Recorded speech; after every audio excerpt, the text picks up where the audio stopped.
And now, from beyond our dimension, this is the JeffMara podcast.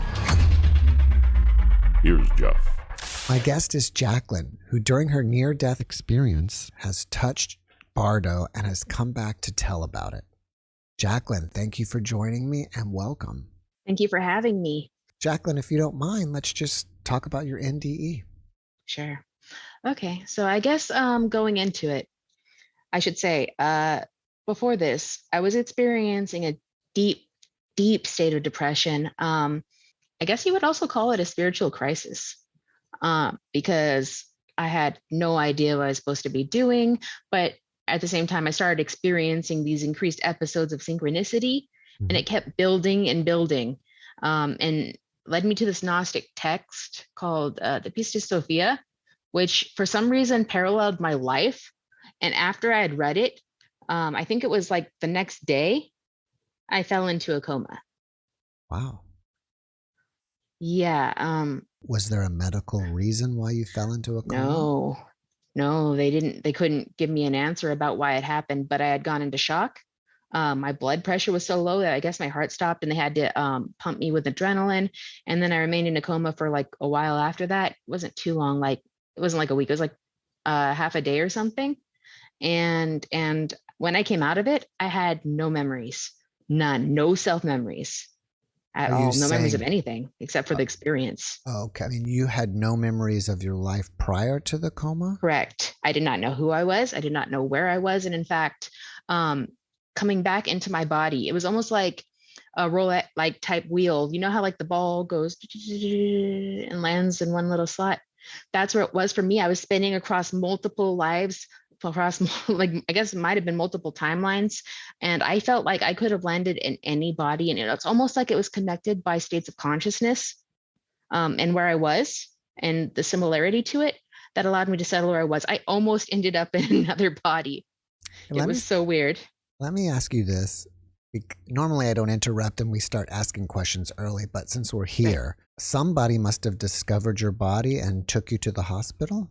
Yeah, it was it happened in my room. I guess I was having a seizure or something at first, and then I'm not too sure what happened after that. After that I was out, but they called 911. I guess your parents found your body and they walked into your room and you were unconscious or something? Yeah, because I was 17 at the time and living with them. All right, so you came back to this body. You had no memory of your life prior to the experience. Yes, but I had a memory of the experience, and that was all I knew. Tell us about it. Okay. I remember kind of descending from consciousness a little bit into this sort of place where I wasn't me anymore. I was transferring across, like the time was dilated extremely. It felt like 1,000 years. And I was going through all the bodies of all these people who were dying at the moment they died. And each one of them were me. In each instance, I took on that ego and experienced the death of it. And I feel like it was almost like a purification of my soul, in a sense, or my spirit, to get to the form of spirit from the soul, one might say. And it brought me to eventually this place, and it was excruciating. I'll add that. You could feel the pain. You could feel the pain of every bit of it. But once it was done, I was nothing, and I was left in this place of it was just white. There weren't people. I wasn't a person. I wasn't anything. There were no thoughts of self. There was only feelings of just profound love, profound compassion. And it was beauty. It was beauty. And it's so hard to put into words, but to see that and to feel that everything was connected, to understand that everything comes from this place, everything returns to this place. I understood that it isn't so much about the choices you make in life or whether or not you feel you deserve it or somebody else feels you deserve it. Everybody comes back to this place of compassion. It's where we all originate before we're kind of conditioned into what we become here. Is that all you remember? No. When I woke up, I was not sure what was going on. Like I didn't have any language. Like I just had the memory, and people were trying to talk to me. It took a while for them to coach me back into being able to speak. because yeah, it was just gone. And they kept asking me questions. Eventually, like I remembered like the truck of like my cousin or something, the color of it, and it started to come back to me. But as that was happening, the near-death experience started like integrating into my consciousness sort of and becoming sort of a part of me. And I experienced this sort of awareness of distinctness from my actual normal ego and what I had experienced, I guess you would say, in the near-death experience. That part of me stayed. The part of me that's kind of separate from this, I guess you would say, I understood that this reality is more of an illusion than what I would call that place, which I refer to as the white, because it was just white. Everything was light. Like there weren't objects, but it's almost like it was an entity. And it was the entity that connects everybody. And at the same time, the entity that connects everybody, it was love. It was love as we understand it, or at least how I understand it, which is that beautiful interconnectedness that we cannot be rid of. In simple terms, would you call that entity God? Yeah.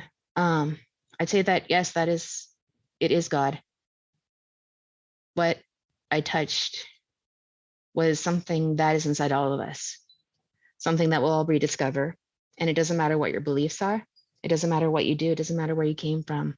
I believe that is the grace that we experience. That is the forgiveness. But the weirdest thing was I had the option of staying there. I had the option. But because of the sense of love, it was like the opening of Pandora's box, how there may be all these awful things, but there's still hope. And that hope is what inspired me to come back, to tell people that there is this place of love, that we are all connected, that there is hope, that even in the deepest of despairs, we can find something. We can find something within ourselves that allows us to kind of transcend that experience. So in that place, did you experience the love that we've all been searching for? Yes, I was the love. There was no real experience of it because at that point I was the experience. And there was no real sense of self at that time. But all I was love. That's all there was. And I realized everything comes from that. It's like freedom. That freedom is what permits what I guess biblically might be considered sin, but at the same time, it comes from a place of love. And that's why it comes from a place of love. That's why it exists. Because through experiencing the pain and the suffering in the world, the more that we suffer, when we return to that place, the greater we appreciate it. So what is bardo? Bardo is a concept in Tibetan Buddhism.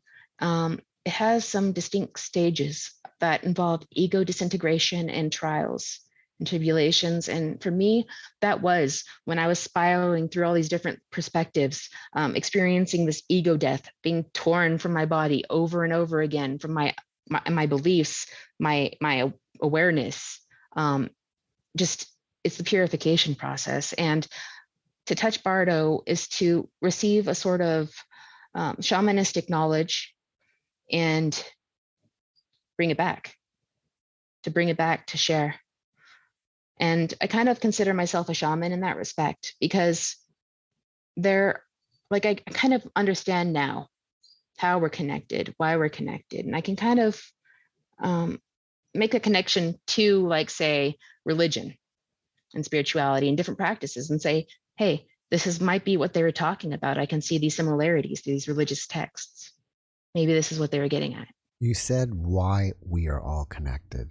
Why is that? Love. It's just that's what we are. Fundamentally, our egos, our identities, these things are not who we actually are. These things are just the expression of love in the form that it takes on an individualistic level. But who we actually are is not who we are consciously, like who we think we are at all. Not at all. Like these are just our false selves. Our true self is love. That is the thing that unifies us. That is the Spirit. That is the Holy Spirit.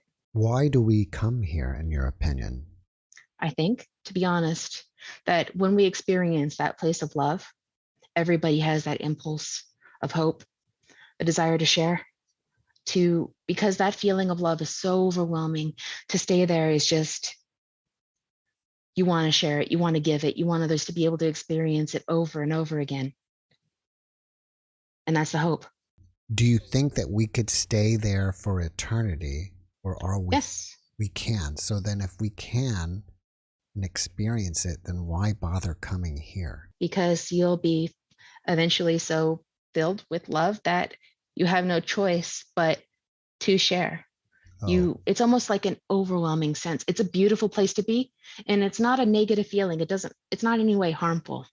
It's just that fundamentally, that's sort of like overflowing light. It's just who we are. All of us, we're all going to head to that place. We're all going to spend, and I will say this, it was timeless. This place was timeless. So it wasn't like you could say, oh, I was there for a year, I was there for 1,000 years. You're just there. You're just there until the love overflows. So we come here in hopes of bringing some of that love from there here. Not just, but to also experience the falling away from it so that we can again return to it. That is my understanding. I like how you put it, that going through all these other lives was like a purification process. Like, I guess it was a way of trying to break down the ego or strip you from your ego. Yeah, and that it did. It definitely did. I had no choice. When you go through that many lives, and to be honest, when I came back, I couldn't say if I was the same person who I was beforehand, because I really could have landed basically in any body that was in a similar state of consciousness. And to be honest, I didn't have any preference. It's just kind of how it went. So I'm not sure if I hadn't landed here, if it was possible I couldn't have landed here, but wonder what would have happened had I not. Because from my understanding, those other people that didn't have somebody land there, they were meeting their end. How long did it take you to regain your memories? It took me probably some hours in coaching. It started coming back slowly at first, but then after I started remembering basic facts and was able to say yes or no, things started consolidating really quickly. But the first thing I did upon that was verbalize my experience. And I looked over to my mother, who was on my right-hand side, and I said, Mom, God is real. It's the greatest truth I understand, that is who we are. No matter like what distortions we may see here, and it's inevitable, that's who we are. So how did you change after this NDE? Well, like I had said, I was in a deep state of depression, and I was searching and searching and searching, but I felt at that moment that in following all these synchronicities, that was what it was leading me to, and it was for a purpose. And that purpose was to take that memory of that love, of that light, and share it through my own, I guess, vessel here, to share it here, and also to tell people why they needn't be afraid.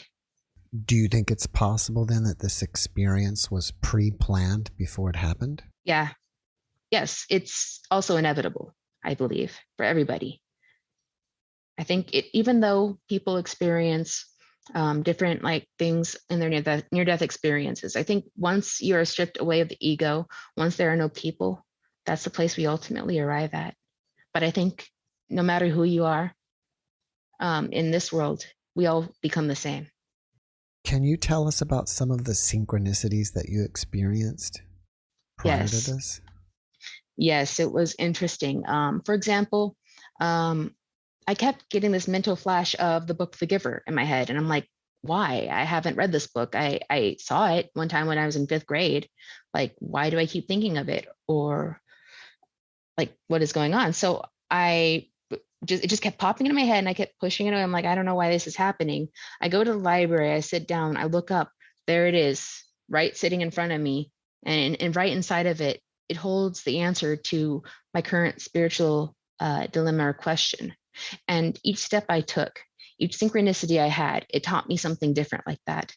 And another thing that happened prior to the Pisces Sophia was I became kind of obsessed with the circling of the square, or squaring a circle, whichever, which in turn led me to the Philosopher's Stone.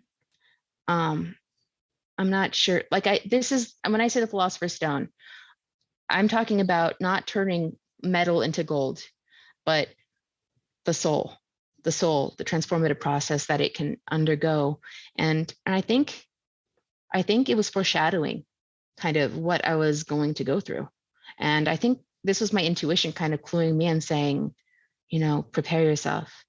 It appears to me that when you are in the light, we all become one with God. Is that correct? Yeah, we are. We just are. In your opinion, how are we able to separate from God? We don't.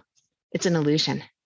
God is within. I believe that is a connective factor in all living things. Like pretty much this reality exists because of the symbolic opening of Pandora's box. And that remains within us, and that's what takes us back. Has this experience faded over time, or is it still as real today as the day it happened? It's still as real today as the day it happened, though some of the details are a little bit fuzzier now. I'm sure I could have told you in more depth in the past about like what the exact experiences of like some of the ego deaths were. Like for some people, they were committing suicide. For some people, they were just at the end of their life. And it was just super interesting because I was all of them and I was none of them, But you did experience the physical pain of some of the end of the lives. All of it. I experienced the physical pain of all of it. It was all me dying over and over and over. I'm surprised that didn't give you some type of, post-traumatic stress. No, it's because of where it led. I think it did cause ego dissolution. I think that was necessary for me to reach that place. But I also had some level of experience with psychedelics prior to that. So I wasn't really afraid. I just kind of embraced the process. I didn't know what was happening, but I just have an impulse towards kind of leaning into it. No matter if it's painful, no matter what vulnerability it exposes, I feel like it leads you to the truth. And I've always been obsessed with trying to understand, what is the truth? What is the truth at the center of everything? Whether that be God, whether that be something else. I didn't have like a leaning one way or another, but I wanted to know. I wanted to understand for myself where we came from. Do you fear death at all? No. I actually, it's a beautiful thing. It's a beautiful thing. It seems scary because we're afraid to detach from our egos, but our egos are a limiting factor that prevents us from experiencing that sort of overwhelming love. And that's where we came from, where we return to. There's nothing to fear in the process. We all end up there. And perhaps the more attached to our ego we are, maybe the more of that sort of process it goes, where you have to go through all that death, go through all those different experiences. It wasn't, and it's weird too, because like in each of those experiences, it wasn't just me experiencing that moment. Literally their whole life was like that. Their life was mine. As far as I knew, I was them. Like, to be honest, I don't even know if it started with me, What do you mean by that? I don't know if when the whole process started, it's almost like it existed outside of time. Like I could have been anyone. I could have been anyone and just happened to land in this body. Anyone coming from any state that was recovering. It kind of put things into perspective for me, like who we are like individually isn't that much of it's not that impactful to where we end up, like, or where we even came from. Like, this is just kind of conditioning here. I think your point is that eventually once we dissolve the ego, we're just energy. And so the energy that came back to this body may not even be the original energy that was in this body before it left. Is that what you're saying? Yes, and that brings something to mind as well, which is the fact that I understood that time's not linear.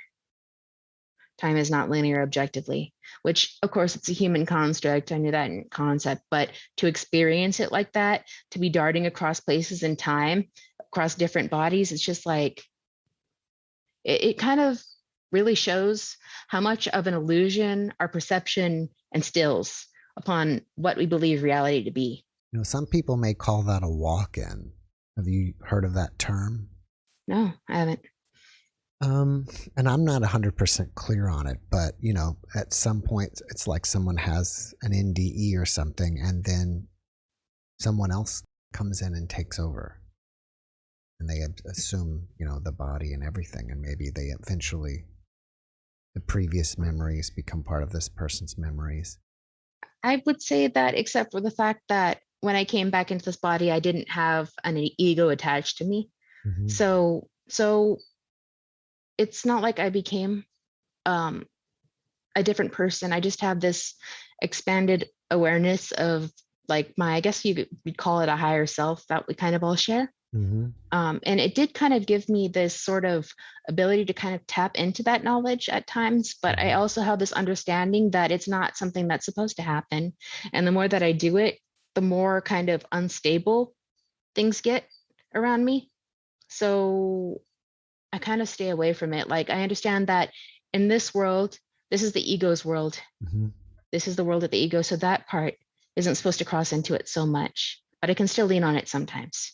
Do you mind sharing what you mean by things get unstable around you? Yes. Things kind of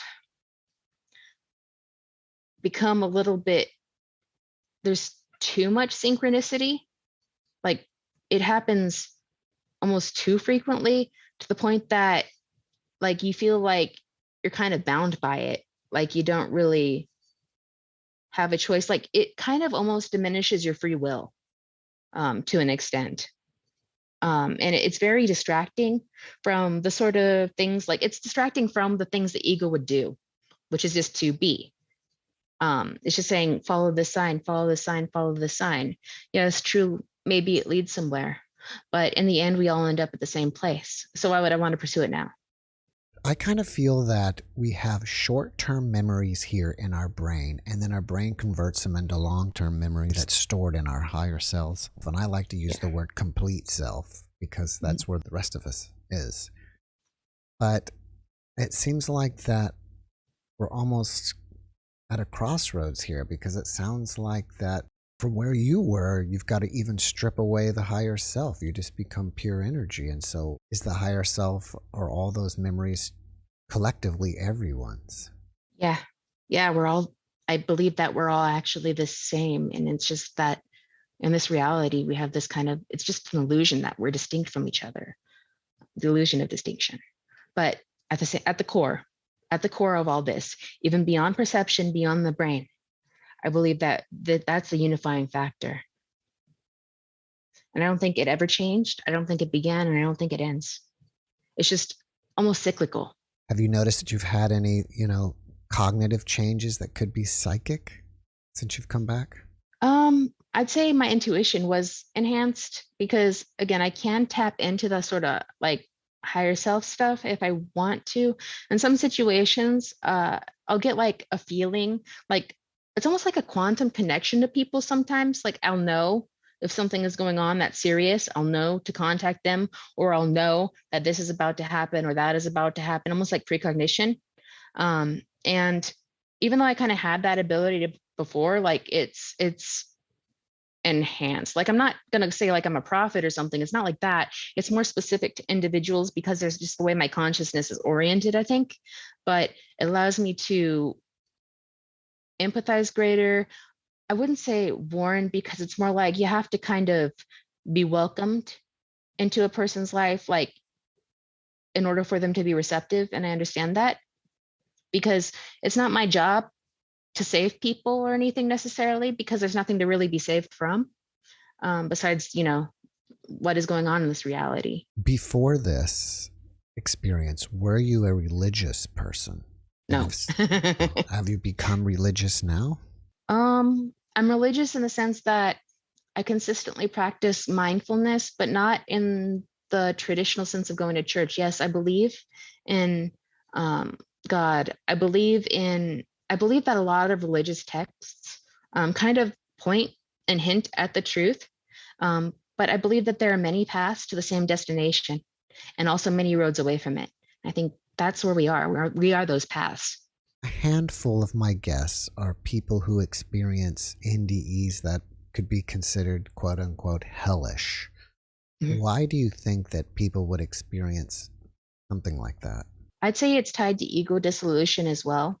I feel like maybe some people aren't like necessarily detached enough from the egos so that they could progress to the next step.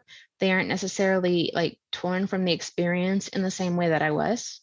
But the reason that would happen, it probably is because of the beliefs that they have going into it, as their brain is shutting down or whatever parts of the brain are still active, kind of take their memories and their understandings and create a narrative.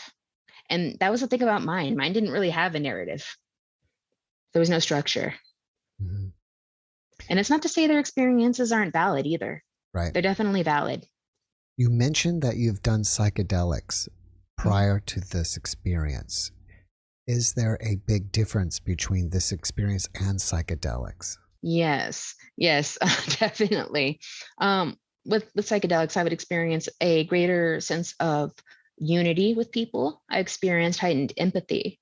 I would have a heightened spiritual sort of orientation and awareness in a sense that I could kind of feel what people were, the energy of people without them having to necessarily communicate. But for this was something, this was this is something completely different. I had experienced ego death, but it was nothing like this at all. It's good to know because some people will equal this experience to psychedelics, but it's nice to know that, you're someone who's experienced both and can say there is a difference. Yeah, I mean, usually when people use psychedelics, they experience entities, or I think the thing with psychedelics is it's also tainted by our inner narrative as well, because we're trying to make it make sense.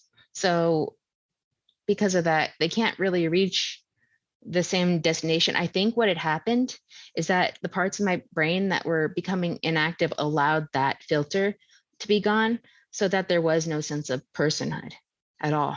So it sounds like that to me, what made your brain shut down was possibly a seizure. Is that what they kind of finally decided medically? Medically, they couldn't figure out what happened, but I was in shock and I was unresponsive to physical stimulation, like at all. I was completely inside of myself. There was no senses. I had no senses. How long were you in a coma for? I'd say probably like 7 hours. Did they have to intubate you or anything? Yes, I think so. I believe so. They definitely, I mean, like I had said, they had to shoot me with adrenaline because my heart was, stopping. I'm not sure if I actually I think I did experience cardiac arrest. So, I mean, I imagine if blood flow wasn't, going correctly, that also could have impacted like the amount of, I guess, activation in the different regions of the brain. But when they did a CT, they didn't really find anything abnormal. And they didn't find any seizure activity on the EEG for some reason. It was very strange. Do you think it's possible that you just had some kind of existential crisis because you were going through all this stuff and it somehow resulted in like a brain I think shutdown? It's possible. Yes, because well, my psychiatrists have said that I have a tendency towards like conversion symptoms, which is my body converts stress into physical symptoms, and sometimes that can even induce a coma. Though I'm not sure why I went into shock. I guess that could be part of it, but I was under such intense stress at the time. And to be honest, at the time I was like suicidal. Like it was that bad. It's just, but the following the synchronicities, the reading that text, everything falling into place and then that happening the next day, it doesn't seem coincidental, really. It just seems like a synchronicity that kind of was necessary. And I'm not sure where life is leading me at this point, but I know I'm where I'm supposed to be right now. If there was some kind of message for humanity that could be gained from this, what would you give us? That we are all connected, by love. You don't have to call it God. And it's not a love that is particular to a person.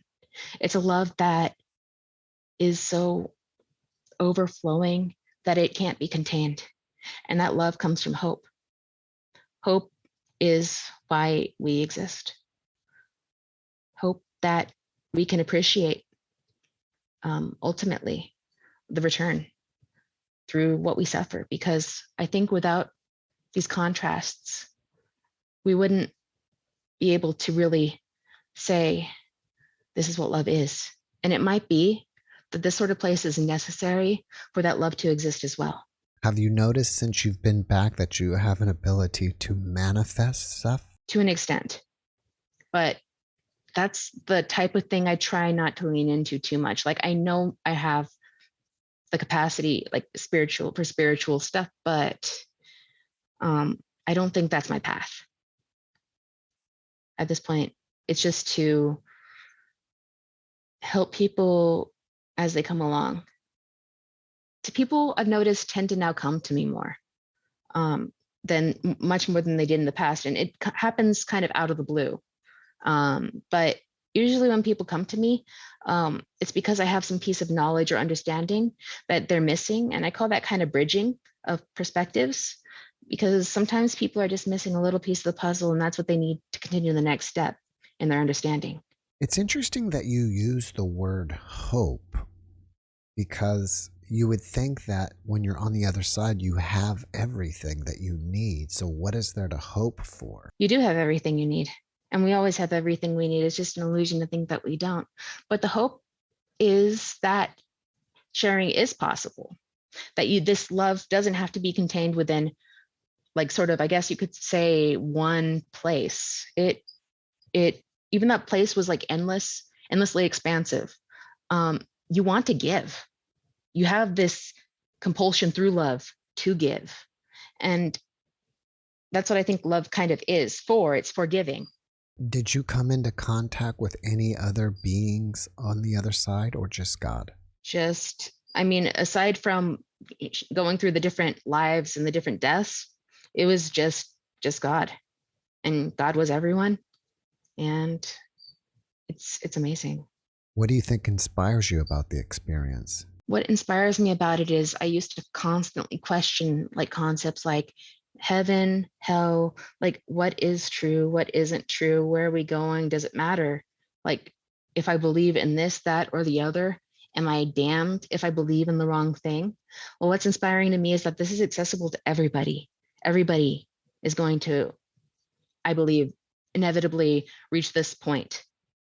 And this might happen. I think this might happen for some people after they meet Jesus or something like that, or meet an angel. If it were to progress a little bit beyond that, that is where they'd end up. And to know that people will all be able to experience this, it fills me with so much joy, because the thing is about that experience, it is more wonderful than anything you can ever experience here. Even the most profound love you feel for, say, a child, for your significant other, for your pet, for anybody, it's more expansive than even that. It's something that can't really be realized so long as we're here. But once we're there, everything becomes clear, everything. And we're all connected. We never lose the people who we love. We never do. What are your expectations of relationships here? My expectations for relationships, I'd say, haven't really changed so much, because already I was kind of a spiritual person, and I just kind of am oriented towards people who share like similar things in common. And I think that's more of an ego thing. And I think because I occupy the ego, there's only so much that I can stay within the bounds of that other form of love. Even here, putting it into words doesn't really do it justice. It's a fragment of it. You can't really describe it through perception, but I still have this awareness that love is still inside of me, is inside of them. It means to me that everybody is deserving, no matter what they go through, no matter where they end up, no matter whether other people think it or not. Everybody's going to get this sort of redemption. And some people might not think it's fair, but that's the thing about, I guess, love and it being forgiving. It's also forgiveness. Do you think people here in regular relationships have the expectation that their love with their significant other should be like the love like you felt on the other side, and that's just, an unrealistic expectation. Well, I'd say they certainly do have unrealistic expectations, but I don't think people are necessarily able to kind of conceive of what that other sort of love even is, to say that this is what I aspire to. We all have our ideas, but it's not the same. It's not something I could have understood just through life. It's something I feel like you can only really experience through death.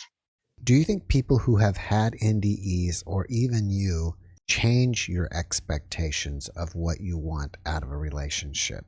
It can, I'd say it can, but it doesn't have to. It depends on whether or not how much you lean into like what you experienced and how much you return to, like, I guess, your egoic form. Like, even if you experience ego death, you can't stay there forever. So a lot of our preconceptions and our old beliefs do come back and sometimes kick us in the butt. But it can.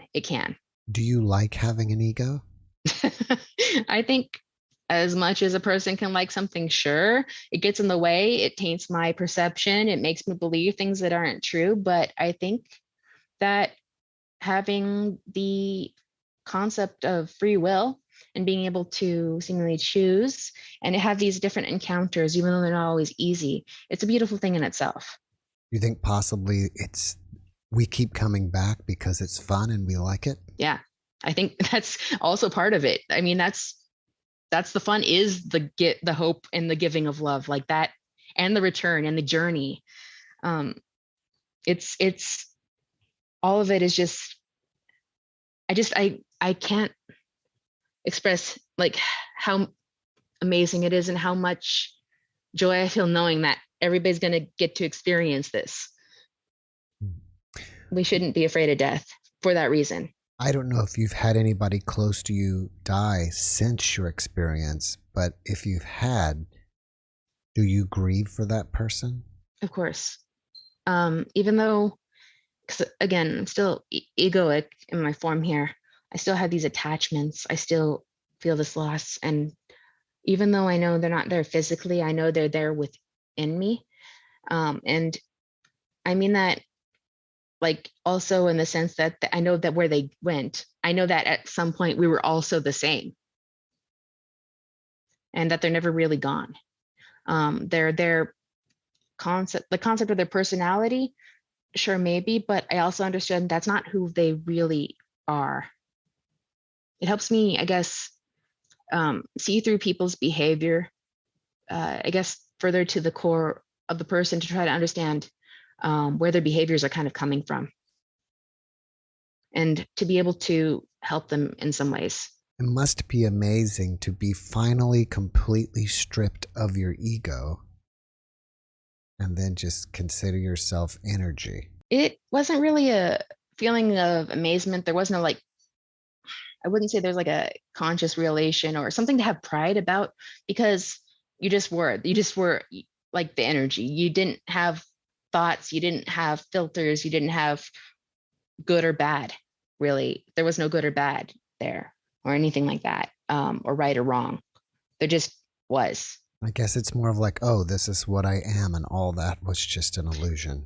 Yeah, it's like self-actualization to the fullest extent. And the one that takes us away from our individuality again and returns us to where we came from. All right. Well, after watching this podcast, people, and there may be a lot of them, are going to have questions for you. Are you open to that? And if so, how can they reach you? Yeah, sure. I'd be open to that, though. How they'd reach me. That's a hard one. I'm not easy to reach. They can message me on my channel at twitch.tv/sociallyawkwardgirl. All right. Well, before we finish up, do you have one last positive message that you can share? Yeah. You're all going to experience. This is not going to be an experience that is unique to me. I feel that with the fullest extent of like all of me. Like, this is something, this joy, this love, this hope, everything, we're all going to experience it. Like, it, even though things seem dire right now, and even though we're fraught with conflict in this world, that's not all there is. There's so much more, and it's inevitable. you will be forgiven. It's inevitable. Jacqueline, thank you for that message. And thank you again for joining me today. I really appreciate you and I wish you the best. Thank you. It was nice talking with you. Likewise. Thanks for watching the JeffMara podcast. I really appreciate you. Another way to show support is through YouTube memberships. And if you do, there are loyalty badges and other perks depending on your level of membership. All you need to do is click the join button underneath the video to find out more. Thank you for your support.